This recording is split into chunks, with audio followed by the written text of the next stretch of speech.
Je m'appelle Françoise Combe, je suis astrophysicienne. Mon métier est de remonter le temps jusqu'au début de l'univers.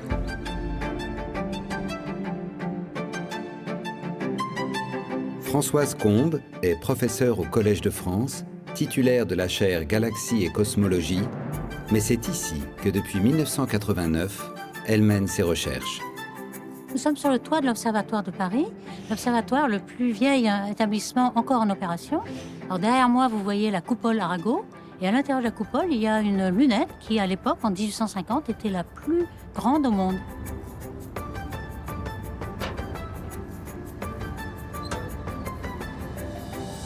Mon domaine de recherche sont les galaxies, donc on aimerait bien connaître comment elles se forment, quelle est leur origine, quelle est leur formation d'étoiles, comment elles vivent, et puis ensuite comment elles meurent. Et pour cela, on remonte le temps, on regarde loin dans l'univers avec nos télescopes comme le télescope spatial Hubble. Grâce, entre autres, à Hubble, on peut remonter dans le temps jusqu'à 13,8 milliards d'années, c'est-à-dire au moment même de la naissance de l'univers. Alors à 13,8 milliards d'années, ce qu'on voit, c'est un continuum, une lumière tout à fait homogène. Et c'est ça le mystère, comment au départ l'univers est tout à fait homogène et comment de là sortent des structures, des filaments qui vont donner des galaxies, qui vont donner des étoiles et des planètes. Et pour comprendre ce qui se passe entre les galaxies, elle utilise le deuxième plus grand télescope d'Europe, situé à Nançay, dans le Cher. Ce radiotélescope est un télescope qui permet de détecter la longueur d'onde de la lumière à 21 cm. De longueur d'onde, c'est la longueur d'onde de l'atome d'hydrogène, qui est le principal composant de l'univers. Détecter l'hydrogène atomique est essentiel, car c'est à partir de l'hydrogène qu'on va former l'hydrogène moléculaire, qui va ensuite former les étoiles. Et on commence à comprendre comment on voit des galaxies autour de nous, la Voie lactée, la galaxie d'Andromède. Et pour regarder l'univers plus en détail encore, galaxie par galaxie, elle utilise aussi le plus performant des télescopes géants situés dans le désert d'Atacama, au nord du Chili, ALMA.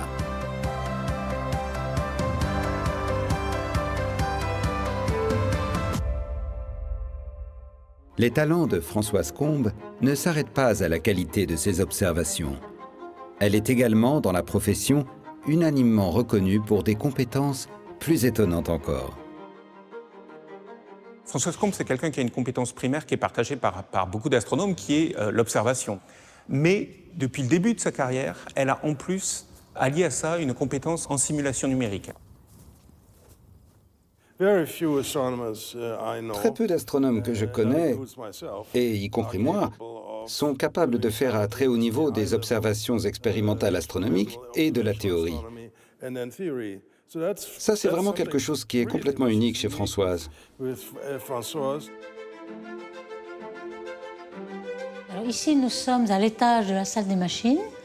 Ce sont des super ordinateurs très puissants qui nous permettent de simuler toute l'évolution de l'univers et nous permettent de savoir comment les galaxies évoluent, naissent et forment des étoiles.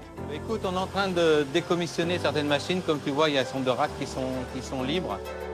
C'est cette rare double compétence en observation et en modélisation qui a permis à Françoise Combe de faire largement progresser son domaine de recherche. Elle combine à la fois la rapidité et le fait d'aller au fond des choses.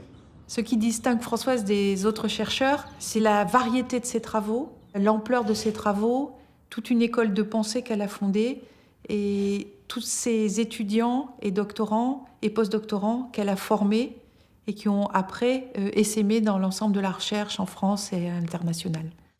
Elle a formé les jeunes chercheurs spécialistes de théorie et d'observations astronomiques de la prochaine génération.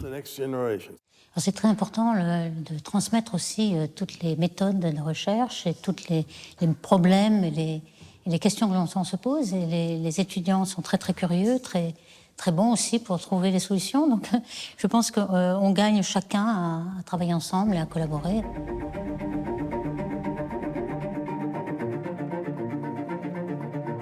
La plupart d'entre eux, presque la moitié, ont fait une carrière plus tard dans la recherche, ce qui est énorme. Et aussi, presque une moitié étaient des femmes, ce qui est assez remarquable en astronomie. C'est une pionnière, sans aucun doute, et c'est aussi à travers toute sa carrière un mentor pour de nombreuses jeunes chercheuses, un vrai modèle.